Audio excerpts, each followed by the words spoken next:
¿Me escuchan bien? Yo te Sí, se escucho te bien, profe. escucha bien. Dale. Muchísimas gracias. Iniciamos entonces. Muy bien. ¿Qué vamos a desarrollar hoy? Vamos a continuar con lo que habíamos iniciado la clase pasada, ¿se acuerdan? Unidad 3, que es el periodo arcaico. Como les dije, a partir de esta unidad ya va siendo un poco o mucho más larga, por ende requiere de un poco más de lectura. Bueno, la unidad 1 era una introducción, ya saben ustedes, las civilizaciones del mar Egeo.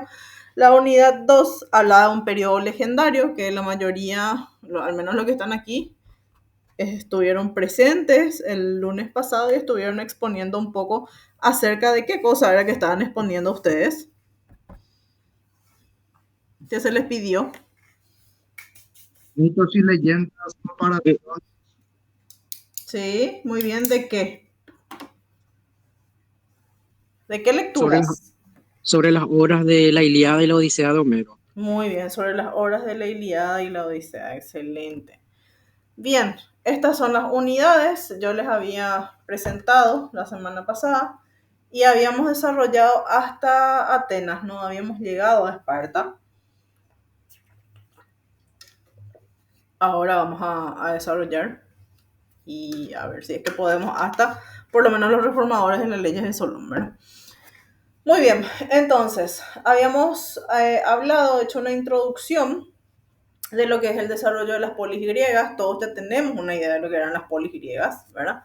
También ya tenemos una idea de lo importante que fue Atenas, así que a lo largo de las 6 unidades iniciales vamos a estar hablando de lo que es Atenas como centro. Después hablamos de Esparta, por supuesto, no se queda atrás, porque acuérdense, de un tiempo en un tiempo fue el principal, digamos, rival de Atenas. Después tenemos la legislación de Solón, prácticamente representante de Atenas, con su organización social, política y educativa. Y tenemos después de Solón a sus reformadores, que fueron 3. Nosotros vamos a tratar 3. Después le tenemos al representante de Esparta, que fue Licurgo, con su organización social, política y educativa. Y para cerrar esta unidad, tenemos lo que son las guerras médicas. ¿Alguna vez escucharon sobre las guerras médicas? Sí, profe, las guerras del Imperio Persa contra los helenos, ¿verdad? Sí, muy bien. Eh, Primeramente comenzó creo que con una sublevación de la ciudad de Mileto en Jonia, ¿verdad? Y después se difundió hacia allá Atenas y fueron varias, Sí, sí mismo. en la que la mayoría, bueno,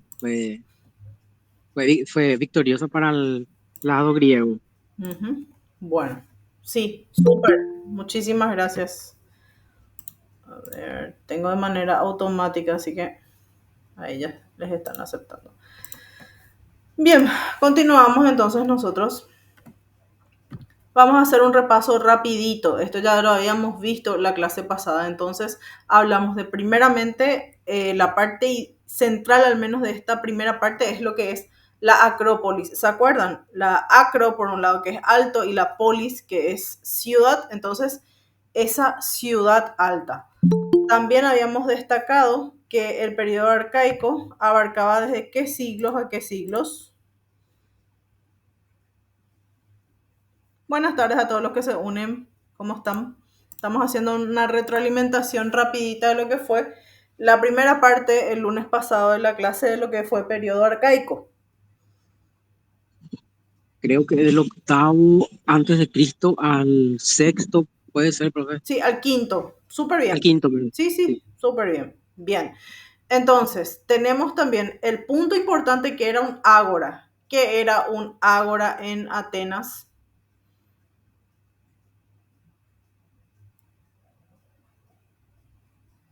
Que también bastante... ¿Cuántas El imágenes? ágora era más o menos como una plaza, Sí, muy bien. era un mercado más o menos donde la Sí. gente se iba a hacer la mayoría de sus actividades Sí, muchísimas gracias. dentro de la ciudad.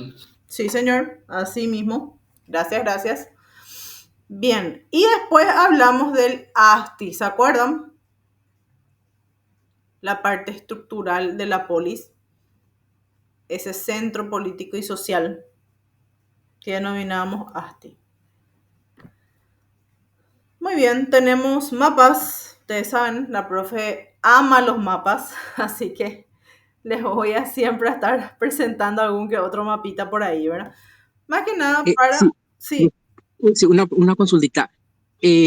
Los mapas de la antigua Grecia tenemos que estudiarnos así para localizar sí, ciudades, mares, sí, islas, sí. Sí, así ok. mismo.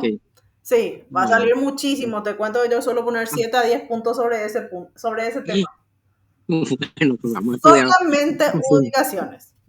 sí, En mi ok. defensa siempre pongo lo más fácil. Gracias. En mi defensa. Bien. Entonces tenemos este mapa. Este mapa no es nuevo, ¿eh? Este mapa yo ya les puse en los PowerPoints anteriores, pero siempre lo uso porque me parece súper interesante. Bueno, y muy, muy bien definido. No está todo como ustedes lo sabrán, ya se habrán dado cuenta, pero tenemos varias ciudades importantes aquí. Bueno. Bien, hablamos también de esto. ¿Se acuerdan? El ahora está aquí, lo que estaba explicando Igor, nos estaba diciendo que es como una plaza, ¿verdad?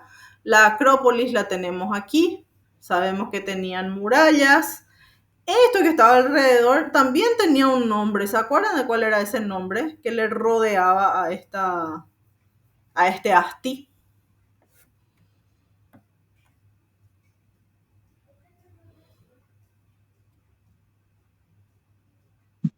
Creo que era la Cora, puede ser, profe, o Sí, Jora. sí, Jora, Cora, muy bien. Excelente. Tenemos también esta imagen que les puse. Por el PowerPoint siempre les digo, no se preocupen porque yo siempre dejo después de terminar la clase en visible en la plataforma. Entonces la unidad 1 y 2 ya la tienen disponible en la plataforma. Bien, continuamos entonces. Hablamos del mercado. ¿Qué era el mercado? Inicialmente era una parte del templo, ¿verdad? Pero con el tiempo hubo varias exigencias de los plebeyos. ¿Quiénes eran los plebeyos en Atenas? Los plebeyos eran los que no eran ciudadanos, y, o Sí, sea, los que no tenían propiedad. muy O bien. sea, sí. Sí, sí. No tenían propiedad, no eran denominados ciudadanos. ¿Quién eran los denominados ciudadanos, Igor?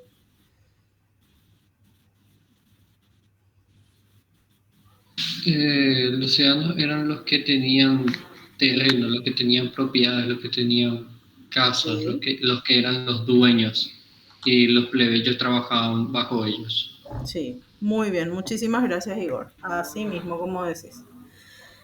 Bien, entonces tenemos al Asti urbanizado, que es en donde se hacían los cultos, había instancias políticas, y rodando el Asti estaba lo que nos dijo el compañero Gerardo, ¿puede ser tu nombre? ¿O me estoy equivocando? Sí, profe. ¿Está bien? Sí, Ok. Gerardo, sí, sí, bien. Gerardo, gracias Gerardo. Creo que Gavilán era tu apellido, más me acordaba de tu apellido. Sí, Entonces, está bien, profe. gracias. Entonces, después nos dijo el compañero que estaba la Cora, Jora, Chora, como ustedes quieran escribirlo, porque se escribe bien de las tres maneras, ¿verdad? Entonces, ¿qué era la Cora? Lo que vieron, una zona de campos que rodeaba a la ciudad. También dijimos que teníamos que explicar y entender bien que esta Cora no es que era prácticamente la parte más fea, ni más baja, ni nada. Ellos solo lo entendían como un complemento, ¿verdad? Del ASTI, porque incluso les dije yo que en más de un texto dice que gente muy poderosa, muy rica, también vivía en la Jora, no solo en el ASTI. Bien. Después también mencionamos las actividades humanas que había. ¿Cuáles eran esas actividades? Y todas las actividades que se hacen en todos los grupos de sociedades. Tenemos la parte política, por supuesto tenemos la parte del comercio, la agricultura, la liturgia y la enseñanza, que son necesarias para la existencia de cualquier cultura, ¿verdad? Entonces, cómo se pertenece a la tribu, y esto también yo les dije que con la unidad 4 vamos a desarrollar un poco más, porque ¿quién establece o cómo se inicia este establecimiento de pertenecer o de ser ciudadano o de ser ateniense? ¿Se acuerdan el siglo de oro? ¿De quién es el siglo de oro? ¿O la época clásica? Siglo de Pericles, profe. El siglo de Pericles. Él es el primero que empieza a hablar sobre lo que es ser o quiénes son los ciudadanos atenienses, ¿verdad? Muy bien. Entonces, los griegos, los estados griegos, no van a poder resolver jamás el conflicto. ¿Por qué? Porque tenían por un lado los ciudadanos de los que estamos hablando, ¿verdad? Pero por el otro lado también tenían esclavos y extranjeros. Entonces, los esclavos nunca fueron asimilados a la ciudadanía durante la época clásica. Acá ya les da un ojito a lo que es la próxima unidad, que es la edad clásica. Hablando de eso, y les voy a interrumpir así mal luego en nuestra clase un ratito, ¿verdad? Para preguntarles si ustedes ya tienen fecha de examen, señores. Y si no tienen, les recomiendo que empiecen a hacer, porque la próxima semana creo que ya empiezan los exámenes parciales.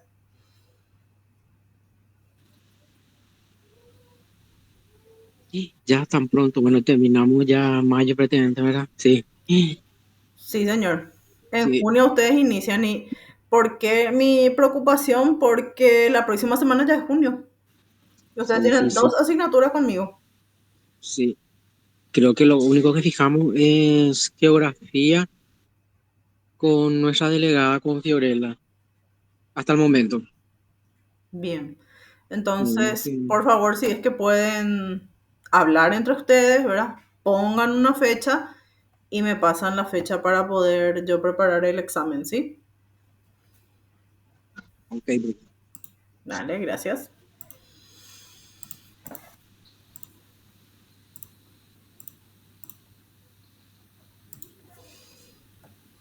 Muy bien. También mencionamos que la polis era la unidad única pensable para el heleno. ¿Por qué lo habíamos dicho esto? Y se acuerdan que habíamos retrotraído un poquito lo que hicieron ustedes en su examen de ingreso. Habían estudiado, seguramente para el examen de ingreso, varios filósofos, ¿verdad? Estos filósofos son muchos de esta época. Los más conocidos, los más estudiados. Entonces, por eso hablamos un poco de ellos. Los jefes de guerra al principio y se constituían el consejo y presidían el culto. Solamente los jefes de guerra. Entonces, hablamos también un poco de la parte social específicamente. ¿Por qué? Porque mucha gente, y esto no es nuevo, ¿verdad? Para nadie, dependían de quién, de estos jefes de guerra. ¿Por qué? Por los recursos, por supuesto, que tienen. Entonces, estos jefes de guerra con el tiempo formaron lo que se denomina una nobleza. ¿Quiénes son los nobles? ¿Qué es ser noble? ¿Quién me puede explicar? La gente pudiente de esa época, la que tenía terrenos, la que podía votar. Sí, muy bien. Perfecto. Esa era la nobleza, ¿verdad? Entonces, ¿qué quiso hacer esta nobleza? Esta nobleza quiso eliminar a quien era en este momento el rey, es decir, la autoridad, ¿verdad? ¿Por qué? Porque rivalizaban justamente por el ejercicio del poder.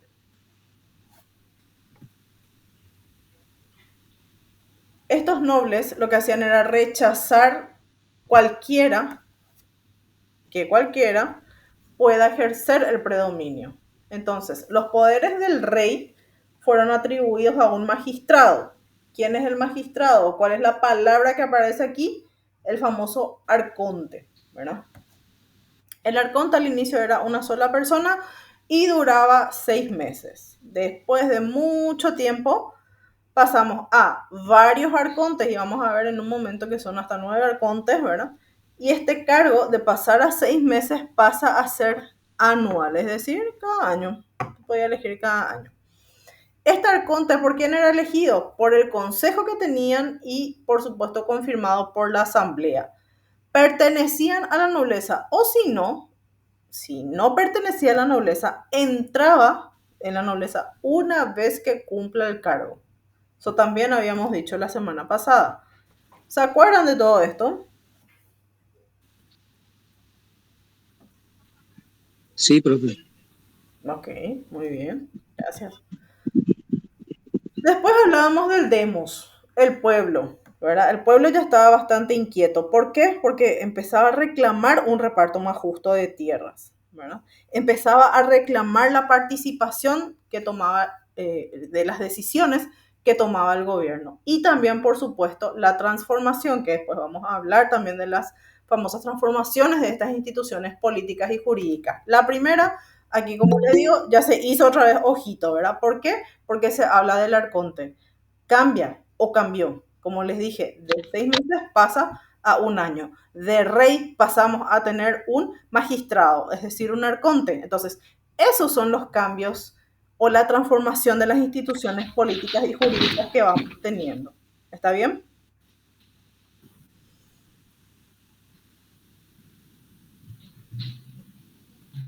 ¿Me escuchan? Sí, yo te Sí. escucho, profe. Dale, genial. Entonces, la polis, dice, intenta poseer una hegemonía. Por supuesto, sí, Atenas específicamente. Pero no pretende reducir a las demás polis que tiene. ¿Por qué? Porque eso también va a significar una transformación. Y no es eso lo que ellos querían. Entonces, la polis es la encargada de conservar a la especie social humana. También en esta época, ¿qué periodo estamos trabajando todavía? De periodo largo, de 300 años casi. Y es el arcaico todavía, El ¿no? arcaico. Entonces, en este periodo arcaico, ¿qué hay? Hay un paso muy importante que es el pasar del pensamiento mítico a lo que es el pensamiento crítico. Y aquí ya le tenemos a Atenas. Sobre Atenas me imagino que ustedes saben alguna cosita, porque le venimos mencionando desde la primera clase, prácticamente, ¿verdad? Entonces, Atenas, ¿qué es? En este caso, deriva de una diosa, ¿verdad? De Atenea. ¿Y Atenea quién era? ¿Era la hija de quién? De un dios. ¿Quién era ese dios? De No Zeus. tenía. Hijo de Zeus. De Zeus. ¿Y cómo nació Atenea? O sea, una mitología dice que nació de un hachazo que le dieron a la cabeza de Zeus Sí, y del cráneo salió ella ya toda armada. exactamente. Por eso En te realidad, repito, pues. algo más era que eso, porque él ya estaba teniendo problemas, dolores de cabeza que era supuestamente ya tenía intentando salir. Sí, Pero lastimosamente ahora mismo no me acuerdo cómo exactamente era que alguien me puede corroborar. Creo que era su rodilla que quedó impregnada. Algo así era, una parte del cuerpo. para mí que era la cabeza, así como dice Gerardo, que la cabeza nació. O sea, Y de la es cabeza solamente, nació sí, porque de la cabeza salió, eso sí, salió. eso es lo más consistente, pero había algo muy extraño con específicamente cómo fue concebida, vamos a decir. No, y de hecho que es solamente hija de él. Sí, Eso es lo raro, ¿verdad? sí, Y nació de él, no de una mujer. así mismo. Eh, Pero si mal no Debe recuerdo, haber una fue explicación, claro, no, debe haber no, una no explicación había sido mitológica, múltiplo. pero ya no recuerdo. Sí, Denis, creo que vos querías hablar, o estabas hablando. Sí, profe, creo que hubo una mujer involucrada. Si mal no recuerdo, era Metis, que tenía la habilidad de transformarse en prácticamente cualquier cosa. Y Zeus, al tener la misma profecía que tuvo Cronos de que alguno de sus hijos iba a derrocarlo, entonces, ya que su esposa en ese momento, o su amante, eso tengo entendido bien que era, podía convertirse en cualquier cosa, le pidió que se convirtiera en agua. Y Metis se transformó en agua y él la tomó cuando supo que estaba embarazada. Mm, interesante, porque en Y realidad ahí le dio la confusión. la esposa de él Él, era en ese momento. Esa había era. sido una de sus amantes. Sí, sí, bueno, tuvo, no sé, creo que toda la mitología fue su amante, ¿verdad? Pero bueno, no nos detenemos a pensar en eso, ¿verdad? No estamos juzgando aquí, pero escuchamos. Permiso. Sí. Di- Dionisio fue el que nació de la rodilla de Zeus. Ah, mira, interesante. Sí. Ah, estaba mezclando, gracias. Gracias. Muy bien, súper Atenas nació de la interesante. cabeza de Zeus, dice profesora, según el antiguo poeta Hesíodo. Hesiodo. Sí. Sí. ¿Qué dijo? Perdón, no te escuché bien porque te escuché. Que Atenas nació de la cabeza de Zeus. Ah, mira. Sí. Sí, es lo que habíamos dicho. Sí. Y su madre era Metis. Ujú. Sí. Muy bien. Muchísimas gracias. Vamos a continuar entonces aquí con la Atenea, con Atenas, ¿verdad? Entonces, ¿cuál es la característica de Atenas? Es una diosa. Primeramente, la sabiduría, creo que eso todos lo sabemos, ¿verdad? Había nacido con las armas, así que imagínense, era una diosa de la guerra, de la estrategia, de la justicia y las artes. Y aquí voy a utilizar los conocimientos, porque gracias a Dios la mayoría tiene alguna profesión ya, así que ustedes saben, apenas yo sé que ustedes tienen alguna profesión, tratemos de trabajar con ello también. Entonces ayuda muchísimo a lo que es la historia, ¿verdad? ¿Qué es estrategia en el campo militar? Yo sé que más de uno sabe. Emi, eso es tu área, no podemos meternos.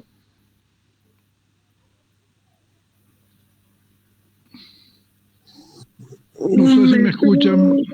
Te Perdón. escuchamos, Albertini, ¿verdad? Sí, Sí. sí. La estrategia se refiere al objetivo que se pretende lograr, ¿verdad? Y la táctica es la forma de alcanzar el objetivo.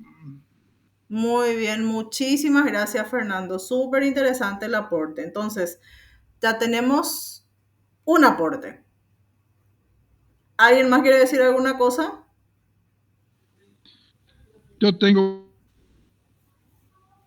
¿Me escuchas, Fernando? Porque vos sabés que yo te escucho súper ah, entrecortado. ah, ah, sí, no, ahora te escucho, pero Ah, de repente te escucho, de repente no te sí, escucho. sí, así Pero me ahora pasa. sí. Sí, así me pasa a mí con ustedes. No sé si está correcta la definición que di de estrategia y táctica. Sí, súper bien, Fernando. Muchísimas gracias. A ver, ¿alguien sabe algo más? Cristian. Estrategia en el ámbito de derecho son los documentos, las jurisprudencias, todas las leyes que puedan ser utilizados para hacer una buena defensa o hacer un buen ataque. Ah, muy bien. Excelente. Muchísimas gracias, Cristian. En el ámbito militar, bueno, en realidad en general Ujú. es un plan para alcanzar un... ¿Se me escucha bien? Sí, Estoy viendo claro, te medio estamos cortado. Ok. escuchando. Sí, te escucho. Para alcanzar un objetivo más a largo plazo de lo que sería, por ejemplo, una batalla. Ujú. Porque muchas veces eso que se dice de que se pierde la batalla pero se gana la guerra, eso es un poco el elemento de la estrategia. Conseguir los objetivos a largo plazo bajo condiciones, o sea, sin importar las condiciones. Es lo que lleva a eso. Muy bien. Excelente, Igor. Muchísimas gracias.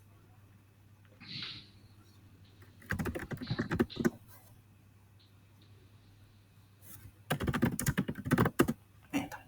Muy bien. Continuamos entonces.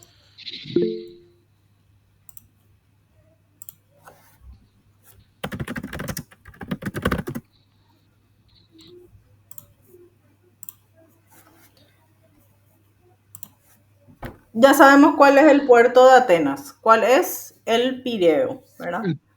El, El el Pireo, Pireo. sí, sí.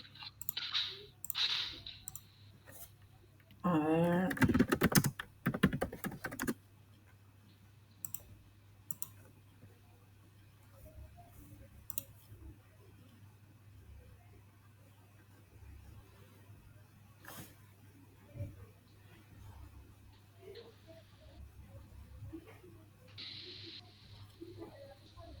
Muy bien, mientras me carga mi Google Earth, continuamos nosotros, si no, no vamos a terminar nunca. Muy bien, entonces, los pobladores, ¿quiénes fueron? Los pobladores de Atenas fueron los jonios que fueron sufriendo invasiones de posteriormente los dorios, ¿verdad? Acá otra vez tenemos esta imagen, ¿verdad? Le tenemos a Atenas por aquí, así que el Pireo estaría más o menos por aquí, ¿verdad?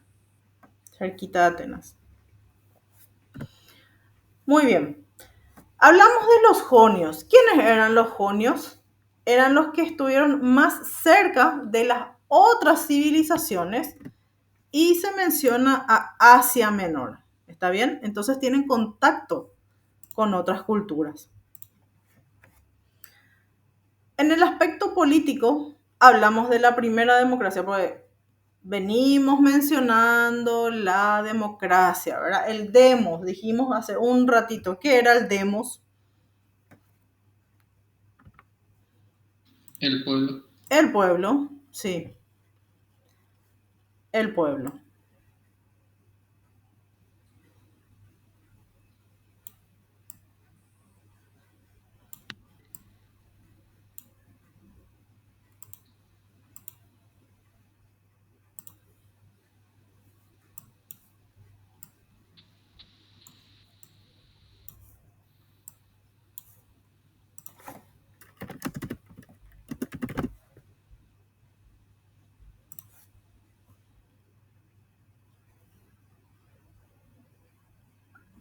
Ese es el Pireo.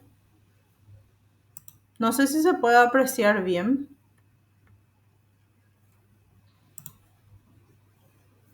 No, es que yo estoy dando la vuelta, ¿eh? Quiero nomás aclarar eso, por favor. Ahí le tienen al Pireo. Es una costa natural, o sea, Sí. obviamente tiene los puertos ahí construidos, pero esa apertura es natural. Sí. Bien. Continuamos nosotros con nuestra clase. Bien. La clase pasada estábamos hablando y creo que fue Fernando el que me dice, entonces hubo reyes, profe, me dijo, y sí, aquí le tenemos, pero acá se mezcla un poco lo legendario con lo histórico, porque se habla de Teseo, busqué yo, ¿verdad? Un poco. Entonces, me mencionaron a Teseo, me sale en el texto Teseo. Ustedes saben quién fue Teseo, ¿verdad? Un héroe de la mitología griega, pero ¿por qué es recordado El Teseo? barco, ¿Eh? el barco. ¿Por qué más? Porque mira Por ser el matador del sí, Minotauro sí, él fue el que le derrotó al Minotauro, exactamente. ¿Y ese Minotauro dónde estaba? en Creta, en En, el laberinto en el del, laberinto, sí. del palacio del rey Minos. Sí, habíamos mencionado todo eso. ¿Se acuerdan que le quiso engañar a un rey? Entonces, bueno, perdón, a un dios le quiso engañar. Y después ya se conoce toda la historia, ¿verdad?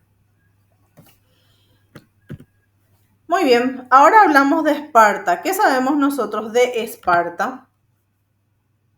A ver.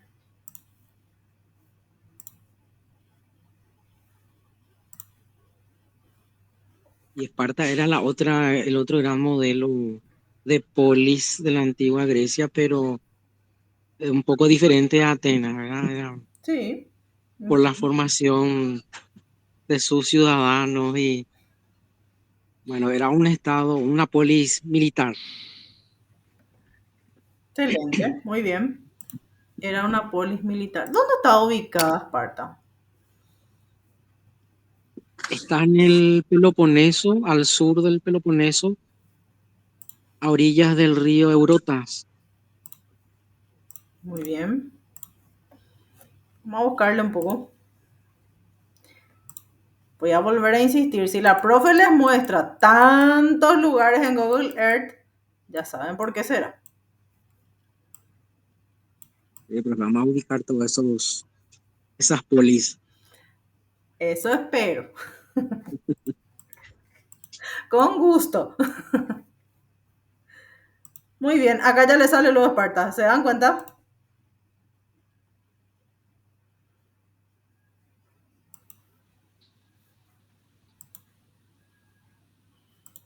Voy a mirar las imágenes de Esparta.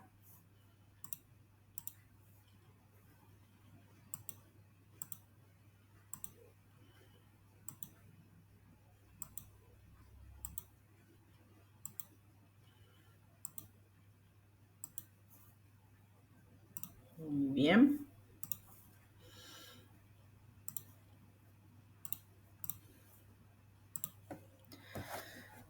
Entonces, una de las ramas, dice, del pueblo de los dorios se estableció en el lugar que se denomina Laconia. Esta tribu que se establece, dice, cerca de lo que es el río Eurotas. Entonces tenemos por aquí al río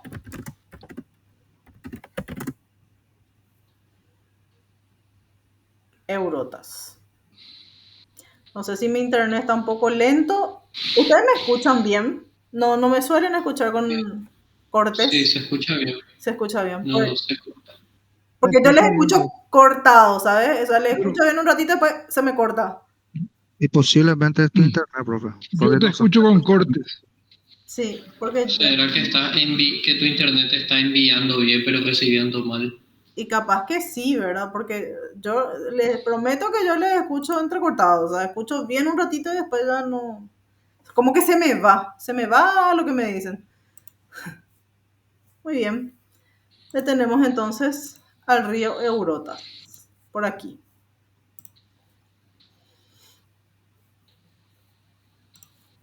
Volvemos aquí. Muy bien. Sabemos nosotros que tiene un aire militar, o sea, eso ya lo sabemos, ya sea por las películas, ya sea porque alguna vez ya lo leímos y porque ahora estamos desarrollando esta parte, pero es muy importante escuchar un poco las experiencias previas que tienen los estudiantes. Generalmente el que estudia historia lee mucho, así que sabe mucho o sabe un poquito de lo que se va desarrollando, pero sabe, eso es lo importante, ¿verdad? Entonces, en lo que es Esparta, había una clase dominante única de iguales. La clase se los denominaba homoioi, que son los iguales, ¿verdad? Entonces, esos pocos le gobernaba a la mayoría. ¿Quiénes eran la mayoría? Los ilotas, que eran los esclavos del Estado, ¿verdad? ¿Qué significaba ser ilota? Cristian, aquí yo voy a solicitar tus conocimientos jurídicos, ¿verdad? Una persona desposeída de derechos ciudadanos, dice. Básicamente no tenían derecho a nada. eran como unos esclavos, pero con la diferencia que no llegaba a ser esclavos. Pero no tenían nada de derecho ante los otros. Ujú. Porque tenemos la otra clase de esclavos. Porque tenemos dos tipos de esclavos aquí. Los ilotas por un lado. ¿Y cuáles eran los otros?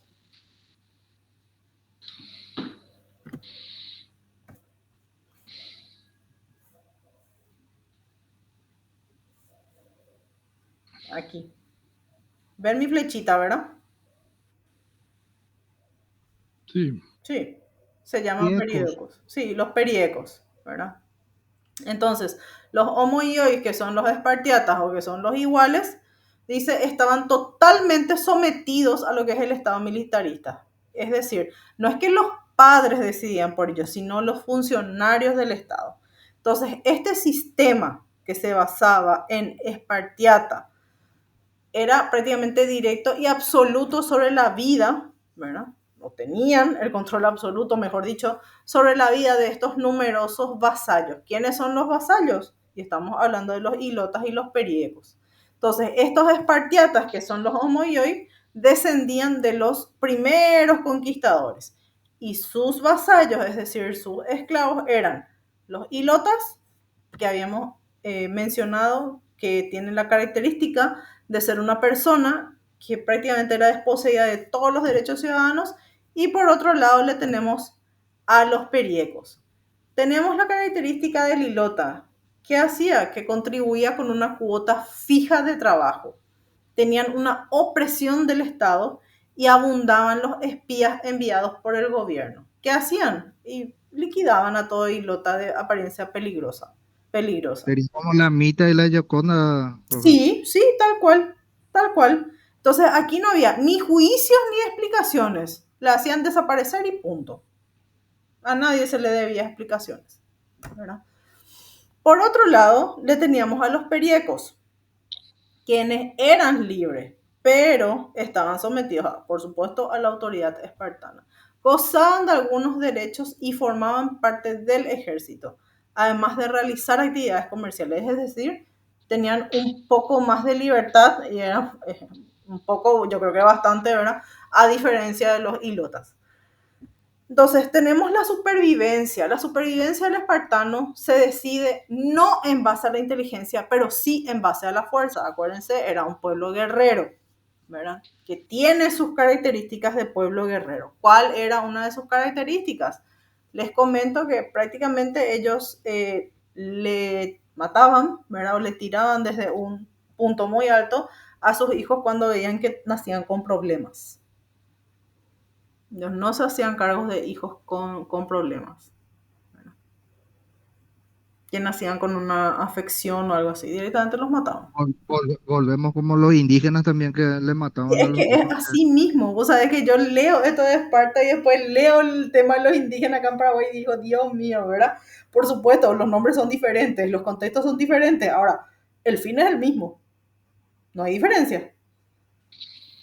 No hay. Bueno. Sabemos que los espartanos, o la Esparta era la cabeza de la Liga del Peloponeso, la fuerza militar más poderosa de Grecia y la polis líder de los griegos frente a la amenaza de la invasión de los persas. Ya vamos hablando de a poquito de los persas, porque después hablamos de las guerras médicas, ¿verdad? Al cierre de esta unidad. Entonces, estos modelos de polis, tanto Atenas como Esparta, tienen sus crisis con el tiempo y que impulsa la reflexión sobre lo que es la actuación individual y la acción colectiva respecto a la polis. Se diseña entonces, me disculpan un ratito, voy a conectar mi computadora. Ahí está. Entonces tenemos la crisis, ¿verdad? Y de la reflexión de esta crisis se diseña una educación adecuada. ¿Alguien sabe o se anima a darme una definición de educación? Porque si se dan cuenta, todo gira en torno a la educación. No solo historia antigua de Grecia y Roma, que estamos haciendo un pequeño énfasis en educación en más de una clase, sino cuando hablamos de arqueología también habíamos hablado de la educación. ¿Qué es la educación? En términos... Aprendizaje. Aprendizaje, muy bien. ¿Cierto?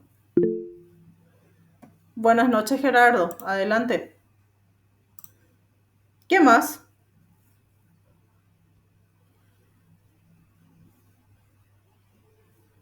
Yo les llegué a explicar que la educación en términos de ciencias... La fuente primaria. ¿Perdón? ¿Fuente primaria me decís? Hola. No, la fuente primaria de transmisión es la familia. Sí. Y después llega a la escuela. A la escuela, ¿verdad?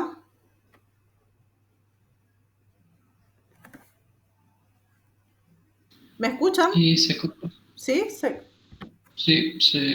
Vos sí. ¿Yo me colgué o el compañero fue? El compañero parece. Ah, porque yo te escucho a vos. Pero el compañero estaba hablando y veo que tiene su micrófono encendido, pero no escucho nada.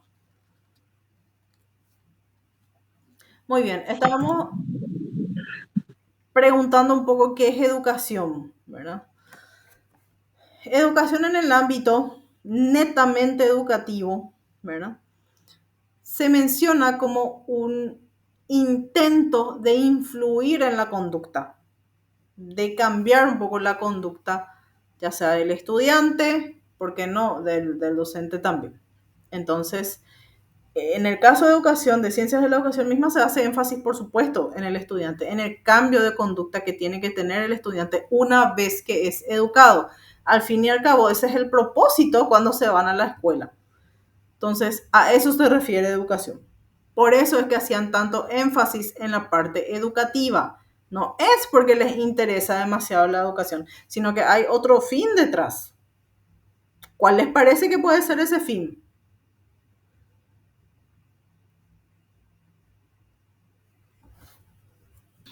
Para que sean útiles para la sociedad. Por supuesto, claro que sí, perfectamente válido. Bien, entonces hablamos de esta educación, dice, para que sea un buen ciudadano en este caso y sea un político capaz. Acuérdense que ellos hacían mucho énfasis en la parte política también, ¿verdad? Esta polis alcanza la madurez en la lucha práctica y teórica contra lo que es el poder y los caprichos de los nobles. Posteriormente se habla, pasamos a lo que es colonización mediterránea. Tiene un enorme desarrollo a partir del siglo VIII y justamente en este periodo, ¿verdad? El periodo arcaico. Entonces empieza a tener pequeñas ocupaciones en distintas regiones, ¿verdad? Y se crean nuevas ciudades. La primera fase que tenemos de colonización mediterránea tenemos del 775 al 675. Imagínense, un siglo, ¿verdad? Entonces, este siglo, ¿dónde estuvo centrado? En lo que es la Magna Grecia, la península itálica y Sicilia. Aquí. Bueno, les voy a pedir un minutito, vengo enseguida, ¿sí? Un minutito.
Muy bien, he vuelto. ¿Me escuchan, verdad? Sí. Muy bien. ¿Dónde nos quedamos? En colonización mediterránea del periodo arcaico. Aquí tenemos una imagen y vamos viendo lo que es las zonas de asentamiento griegos. Vamos a recordar que era del año 775 al 675. Nunca está de más poner que es AC, ¿verdad? Así. Muy bien. Después tenemos la fase comercial, que se extiende desde lo que es el Mar Negro, Egipto, sur de las Galias. Hablamos de la Galia Transalpina, específicamente lo que es Francia, Bélgica y Suiza, y este y sur de la península ibérica. Empezaron a fundarse lugares como Marsella en el año 600, Ampurias, estos dos están ubicados en España, de donde llegaron los tartesos. ¿Quiénes eran los tartesos? La civilización en la mezcla de pueblos griegos y fenicios al sur de la península ibérica. Entonces, aquí tenemos lo que se denomina las Galias específicamente, y aquí tenemos la parte de la península iberoamericana. Bueno, acá está Massalia.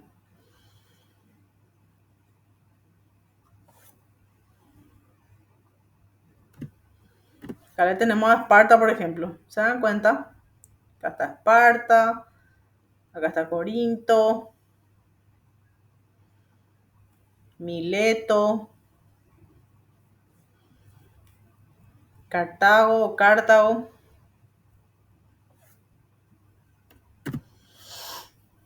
Muy bien. Después mencionamos a la colonia de Tiro. ¿Por qué?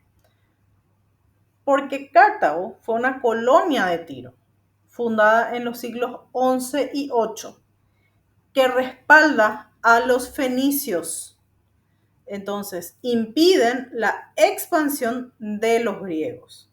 Teníamos la explotación agraria y el comercio colonial enriquecen a la Hélade, una Hélade que tiene escasos recursos y que impulsa el crecimiento de todas sus ciudades.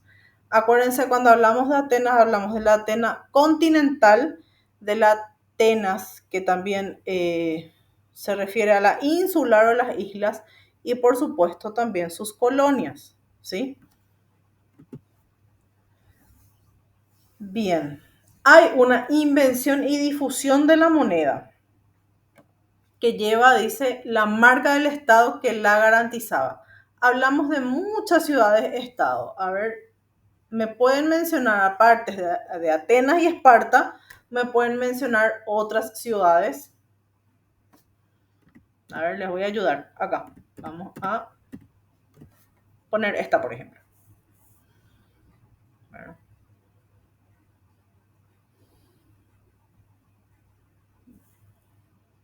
Acá le tenemos a Marsella o Marsella, ¿verdad? Después, ¿a cuál más le tenemos? Corinto. Corinto está aquí, muy bien. Megara está aquí. Mileto, Éfeso, Rodas. Tarento, ¿Perdón? Rodas con Silesia. ¿Sí? Tarento,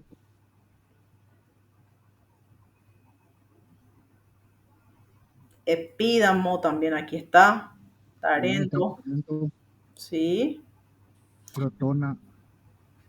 Entonces, Sí, bueno. eso, ¿verdad? Eso quiero que lo tengan presente. Son varias ciudades-estados, son varias polis.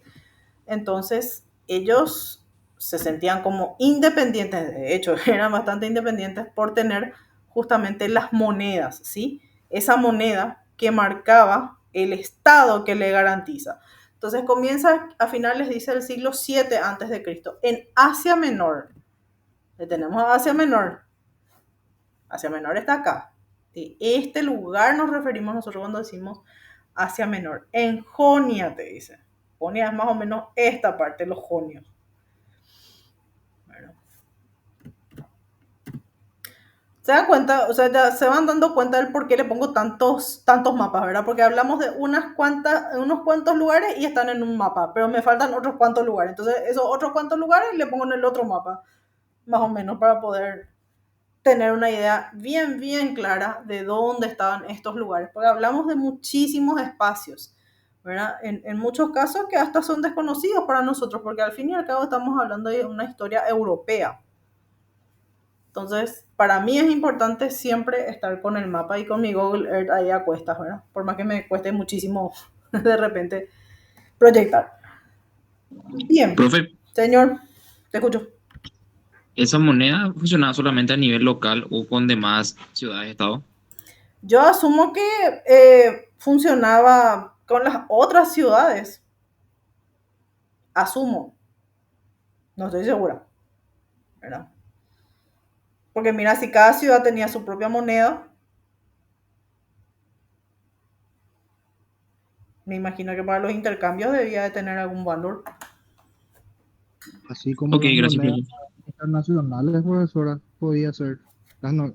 Como acá tenemos el guaraní, el peso argentino, los bolivianos de Bolivia, los soles de Perú. Supongo que podían hacer cambios, ¿verdad? Como hacemos nosotros, cambiamos a dólar, cambiamos a esto. Asumo que más o menos así habrá sido. Seguro, profe, con tu sueldo cambia todo en dólares. Nada. Ay, perdón. Bien, me encantó ese chiste, Cristian. Me gustó.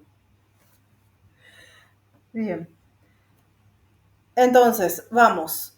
Colonia de Tiro. A ver, creo que no les mencioné dónde está Tiro.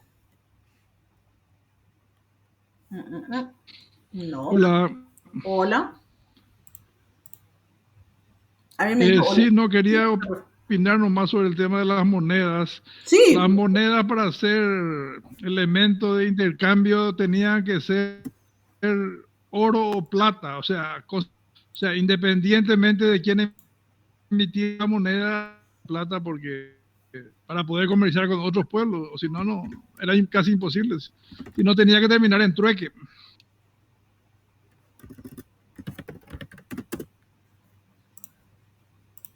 Demasiado te agradezco tus aclaraciones y apreciaciones, Fernando, porque de repente hay cosas realmente que a mí se me escapan. Y entonces te agradezco. Muchas gracias para tener en cuenta entonces lo que vas diciendo, ¿verdad? Okay. Gracias. Gracias a vos.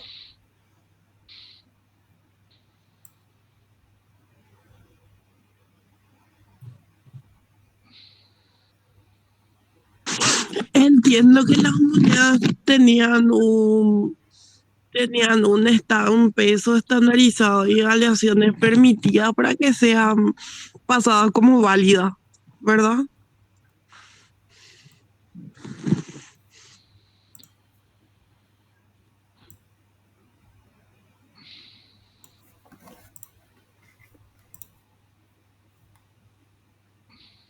Perdón, Jazmín, ¿me preguntaste algo? Sí, que entiendo que las monedas, aparte de tener el sello de una ciudad-estado y de su regente, también tenían que tener un estándar de peso para que sean válidas. Sí, seguro que sí. No, es que cualquier cosa nomás le vas a presentar y ellos ya te dan como válido, ¿verdad?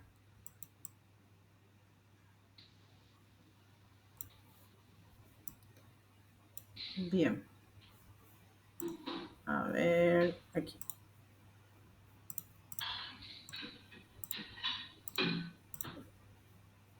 Muy bien. En este mapa le tenemos a Tiro. Está tratando acá de ubicarles un poco, ¿verdad? Decimos que Cartago es una colonia de Tiro, pero ¿dónde está ubicada Tiro?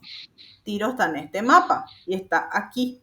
En Líbano, En en lo que Líbano, es Líbano, excelente. actualmente, Líbano. Súper, súper bien, ¿verdad? Entonces, de aquí, ellos van y establecen una ciudad aquí, en Cartago, ¿verdad? Entonces, por supuesto, esto cierra el paso a los atenienses o a los helenos que van desarrollándose y vieron en esta imagen, a ver, vamos a retroceder un poco, vieron dónde son las zonas ya de asentamiento griego. Se van dando cuenta, todo esto que ven en naranja, un color medio rojito, son asentamientos griegos. Por supuesto, aquí no pudieron estar porque, bueno, dependía de Tiro. Bueno, bien. Entonces, Esto sí ya vimos. El dinamismo, dice ingenio de los helenos, se manifiestan también en lo que es invención y difusión de la moneda que estuvimos mencionando. Comienza a finales del siglo VII en Asia Menor, Jonia, y fue adoptado a lo largo del siglo VI por una serie de ciudades. En el siglo V, ¿qué significaba tener una moneda? Era ya un signo de independencia del Estado. Entonces aquí hablamos un poquito de las causas, las oleadas y los efectos de lo que es la expansión griega del siglo VIII al siglo VI. ¿Cuáles son las causas? Por supuesto, por un lado, el aumento de la población y la falta de tierra. ¿Cuáles son las oleadas? Tenemos hacia el oeste y hacia el este, como vimos en ese mapa que les proyecté. Y después tenemos los efectos. ¿Cuáles son los efectos? El último que estuvimos mencionando hace un ratito. Acuñación de moneda. Por supuesto, van teniendo contactos con otros pueblos, en este caso cuando estamos hablando de Asia Menor, por sobre todo. Y la difusión también de lo que es la cultura griega. Y ahora hablamos de este señor. ¿Le conocen a este señor? Don Solón, El señor Solón. ¿Qué hizo el señor Solón? ¿Por qué le vamos a estudiar acá? Las leyes, Muy bien. ¿Leyes de qué? las leyes de Solón. Las leyes de Solón. Y antes de Solón había otra persona.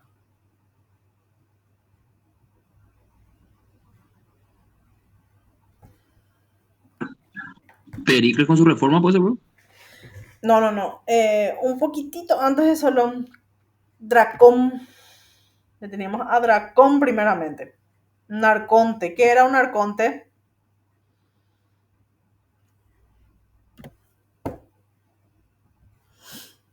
Tipo gobernador, profe.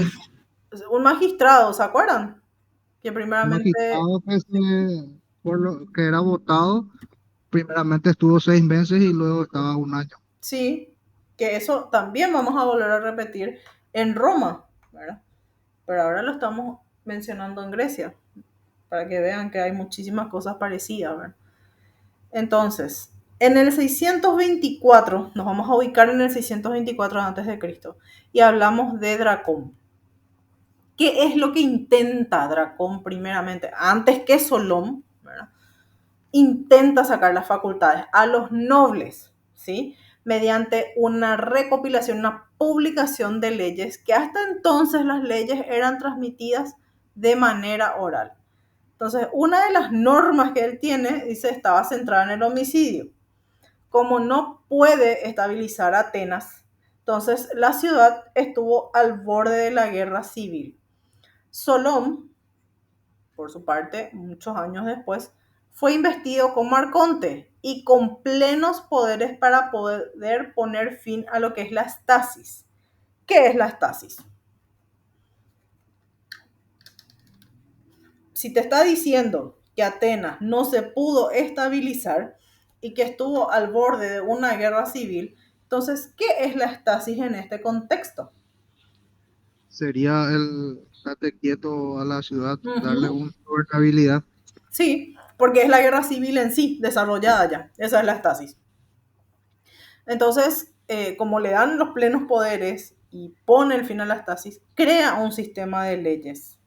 Este sistema de leyes facilita las concesiones a la aristocracia. ¿Quién es la aristocracia? Pues mira que estamos hablando de nobles y de aristocracia ahora.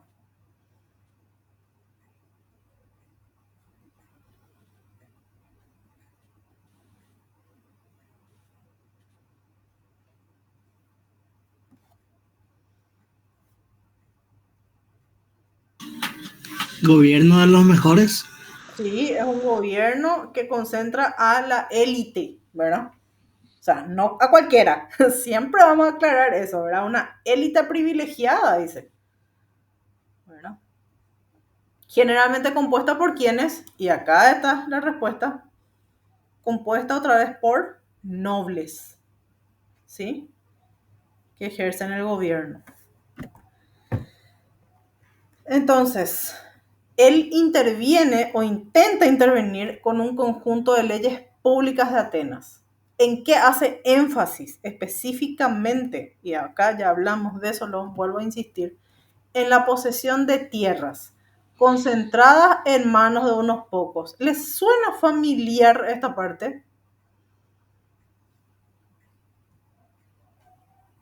Sería La famosa reforma agraria. tierratenientes. Los famosos terratenientes. Y acá en Paraguay tenemos esta realidad también, ¿verdad? ¿Para qué ir muy lejos? Actualmente hacia las fronteras es muy ocupado por la gente de Brasil. Sí, sí, y es una realidad. Entonces, Que, eso es que, lo vi- que intenta que, trabajar.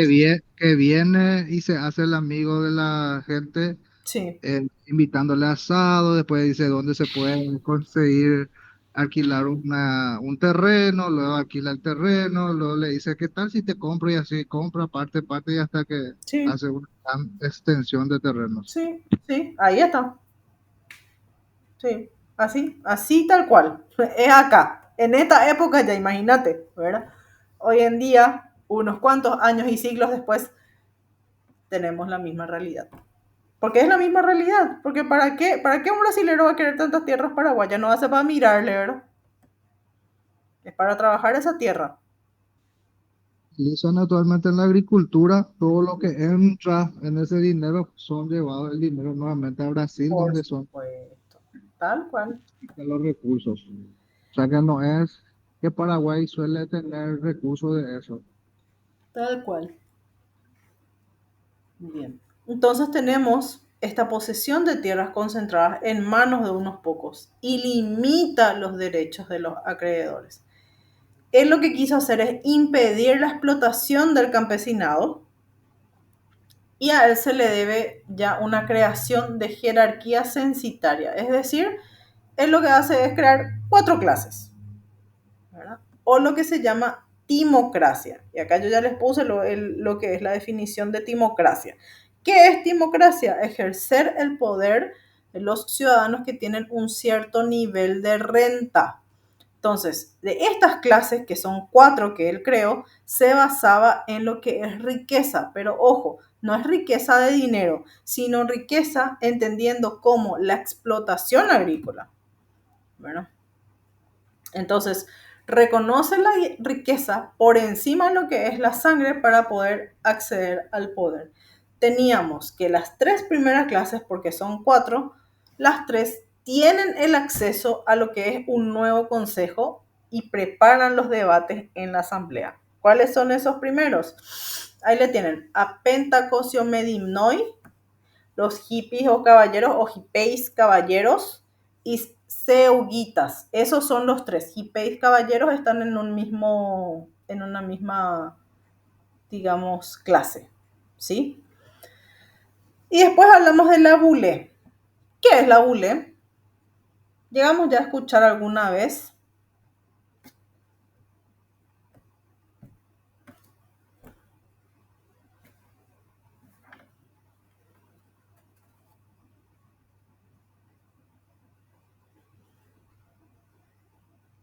¿Qué es la bule en Grecia?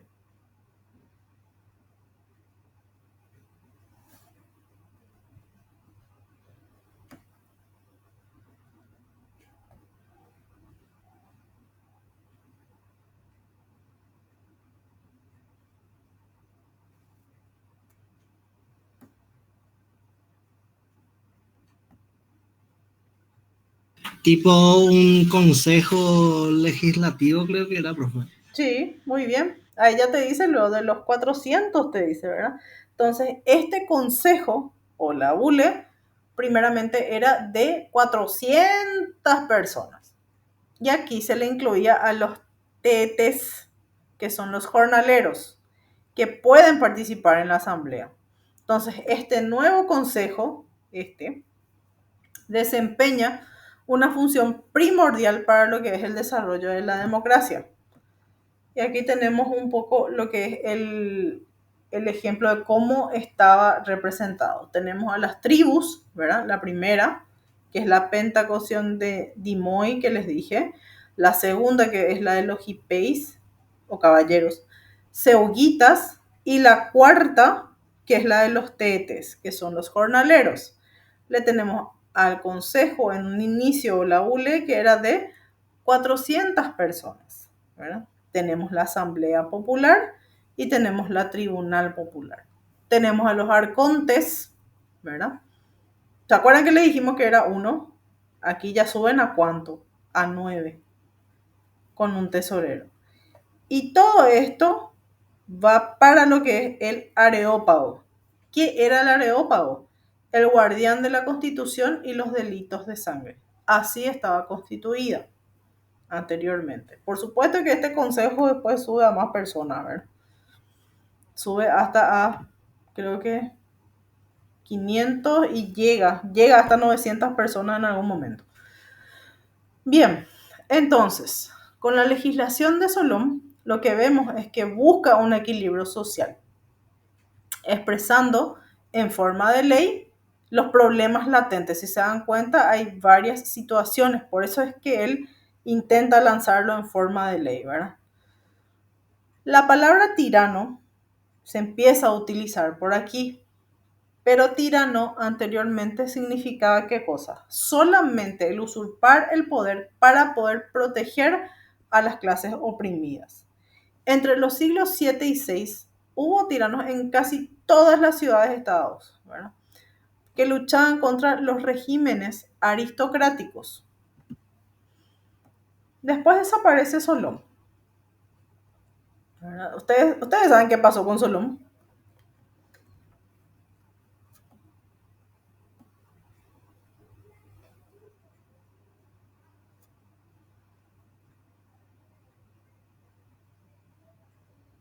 No me diga que fue asesinado, bro. Sí. Murió asesinado. No pudo llevar a cabo todas las leyes. Vieron que presentamos todas las leyes, ¿verdad? Cuando las iba a llevar a cabo, le mataron. Le convenía a muchos de la aristocracia, entonces lo mejor es sacarle del medio al... El camino, sí. Entonces desaparece Solón y hay 3 partidos o 3 grupos que intentan seguir la línea, ¿verdad? Es decir, reformar la Constitución. Uno, en donde el jefe era Megacles. ¿Quiénes son estos? Los pararios, es decir, los comerciantes y los pequeños campesinos que eran moderados. Ahí ya te dice todo, con esa palabrita, ¿verdad? Segundo, Licurgo. ¿Le suena Licurgo? Vimos nosotros en el inicio de nuestra unidad, ¿verdad? ¿A quién representaba Licurgo? A los ricos terratenientes. Y por otro lado, a Pisístrato. ¿A quién le representaba a Pisístrato? Al Partido Popular, que eran los pobres y los descontentos. Entonces, ¿quién fue Pisístrato? El antiguo compañero de Solón. Disculpen, estoy tomando agüita. Ahora voy a continuar. Antiguo compañero de Solón, dice, en la batalla de Salamina. Y los que ya fueron mis estudiantes el año pasado ya saben de qué estamos hablando, ¿verdad? Y como ya saben de qué estamos hablando, les voy a preguntar. ¿Por qué hablamos de la batalla de Salamina? ¿O por qué la importancia de la batalla de Salamina? Ahí se definió, profe, todo lo que vendría a ser la civilización actual, porque Grecia derrotó a Persa, entonces los griegos eran más democráticos y los persas eran un poco más tiranos en el contexto actualizado, tiranos, o sea, eran más déspotas. Muy bien. ¿Cuáles fueron las consecuencias de esta batalla? Algunos decían que si Persia era el vencedor, no conoceríamos a la democracia como se la conoce actualmente. Muy bien, muchas gracias. Muy amable.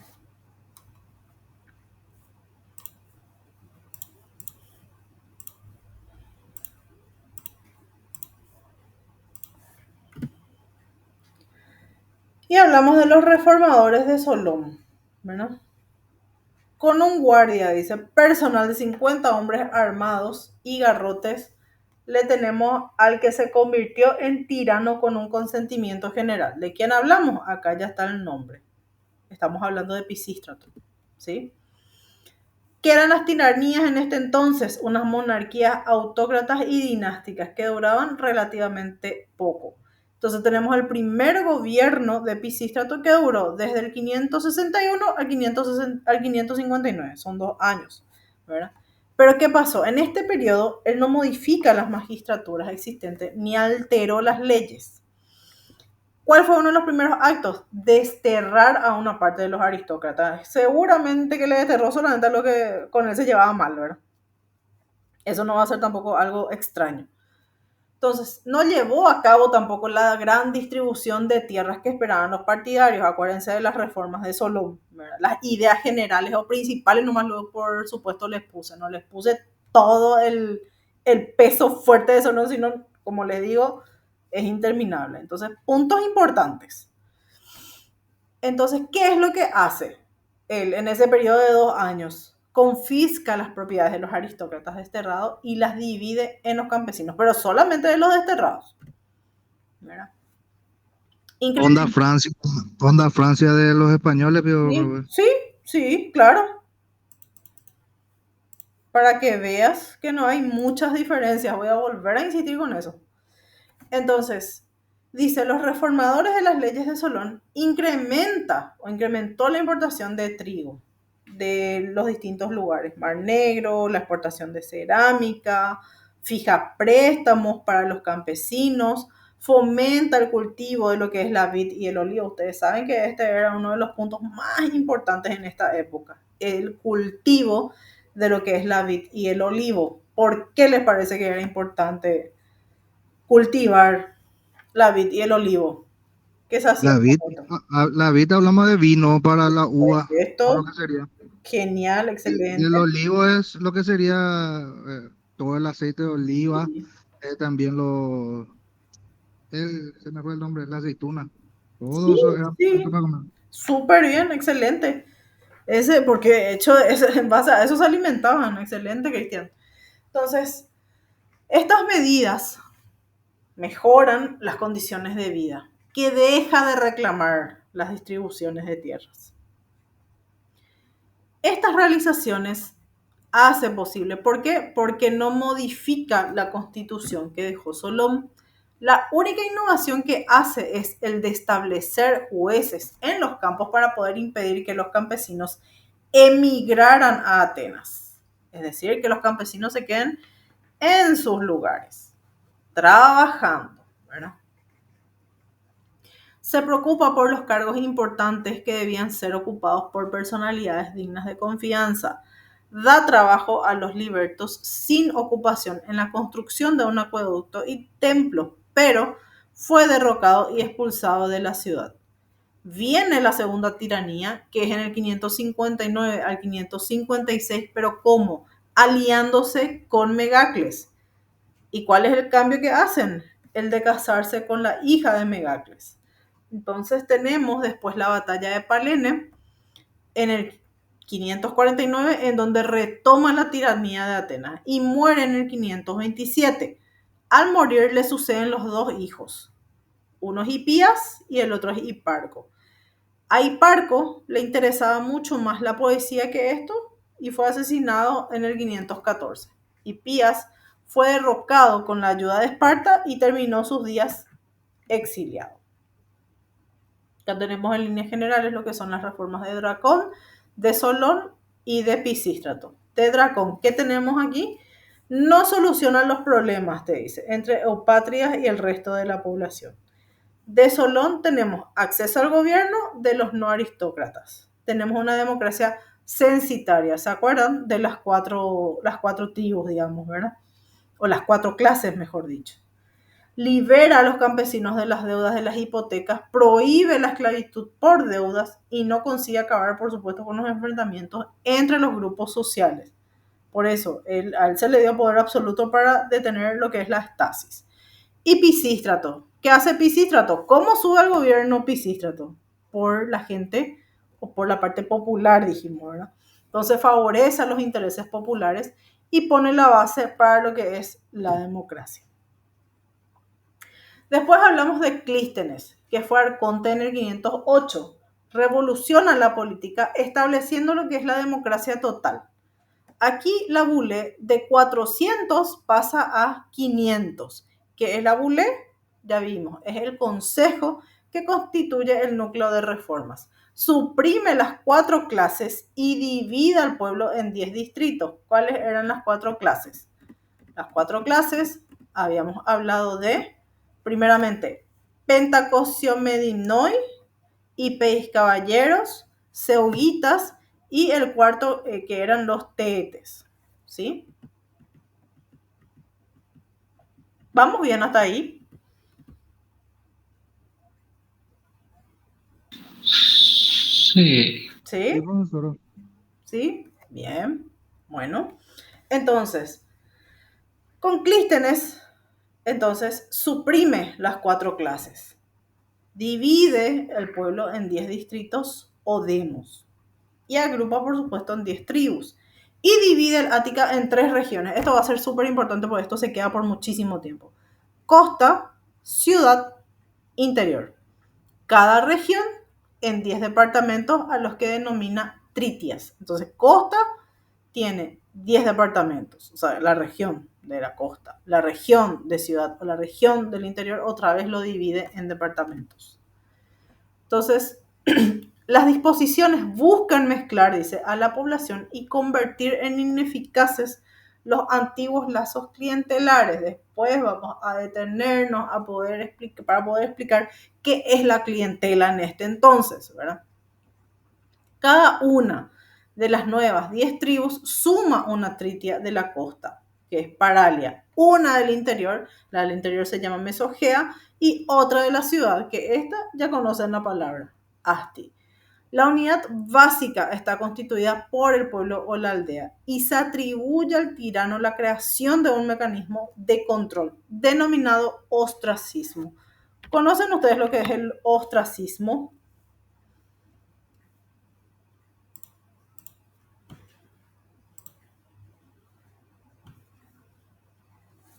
¿Llegaron ya a escuchar? El exilio. El exilio. Sí, excelente, el exilio.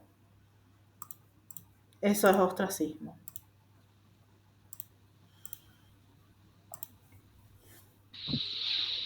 Entonces, evita el retorno del régimen aristocrático, dando a Clístenes, la asamblea del pueblo, el derecho del destierro.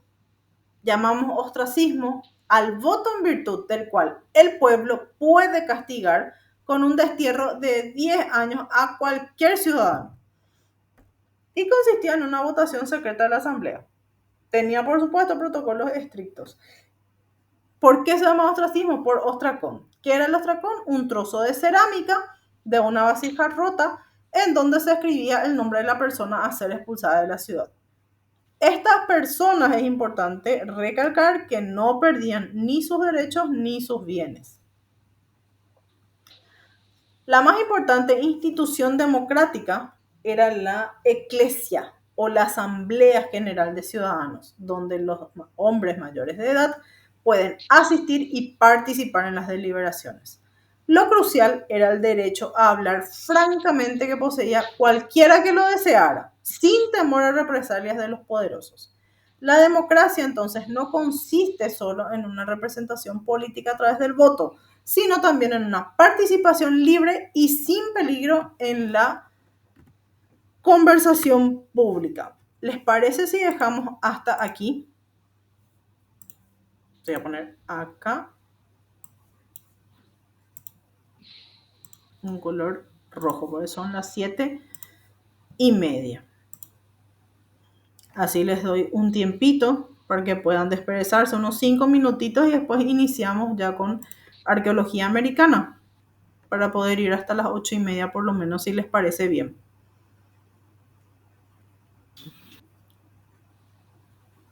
¿Tienen alguna consulta hasta acá? Todo claro, profe. Muy bien. Muchas gracias. Denis. Nos vemos. Nos vemos, Igor. Yo ya no tengo. Gracias. Gracias, gracias. No se olviden de ir presentando las tareas, por favor, en plataforma. ¿Está bien?